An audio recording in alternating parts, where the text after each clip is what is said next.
Sunny crime ન્યૂઝમાં આપનું સ્વાગત છે। મોટરસાયકલ ચોરી કરનાર આરોપીઓને ચોરીમાં ગયેલ મોટરસાયકલ સાથે ગણતરીના કલાકોમાં પકડી પાડી ચોરીનો ભેદ ઉકેલતી Akota police team. Akota police સ્ટેશનમાં તાજેતરમાં મોટરસાયકલ ચોરીનો ગુનો BNS એક્ટની કલમ 303(2) મુજબનો ગુનો તારીખ 13/6/2025ના રોજ નોંધાયેલ હોય, જેમાં સ્પ્લેન્ડર મોટરસાયકલ ચોરીમાં ગયેલ હોવાનો બનાવ બનવા પામેલ, જે અનુસંધાને અકોટા પોલીસ સ્ટેશન ફરિયાદીને નોંધી CCTV ફૂટેજ તેમજ બાતમીદારથી સદર ગુનો કરનાર આરોપી અંગે માહિતી મેળવવા પ્રયત્નશીલ હતા। દરમિયાન હેડ કોન્સ્ટેબલ હિતેન્દ્રસિંહ, ઉદયસિંહ તથા પોલીસ કોન્સ્ટેબલ હરેશભાઈ કનુભાઈ નાઓને અંગત બાતમીદાર રાહે બાતમી મળેલ કે CCTV ફૂટેજમાં જણાઈ આવેલ બે ઈસમો બદનમાં એકે લીલા કલરનું ટી-શર્ટ પહેરેલ છે તેમ બીજાએ આછા સફેદ કલરનું શર્ટ પહેરેલ છે, જેઓ સદર ગુનામાં ચોરીમાં ગયેલ સ્પ્લેન્ડર મોટરસાયકલ જેનો રજિસ્ટર નંબર GJ06CL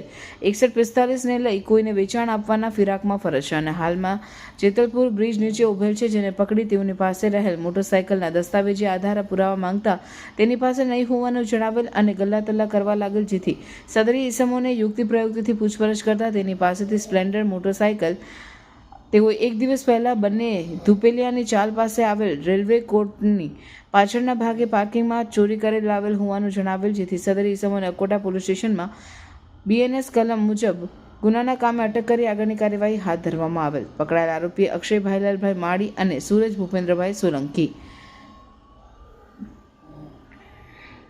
કામગીરી કરનાર police inspector YG Makwana, police sub inspector YV Patel, Harpalsinh, Govindsinh, head constable Hitendrasinh, Udaysinh, police constable Amardeepsinh, Pratapsinh, police constable Hareshbhai Hanubhai, police constable Prithvirajsinh, Yuvrajsinh અને અંકિતભાઈ જયરામભાઈ। સનસની ક્રાઇમ ન્યૂઝ ને સબસ્ક્રાઇબ કરો અને બેલ આઇકન દબાવી તાજી અને સચોટ ક્રાઇમ સમાચાર સૌથી પહેલા મેળવો।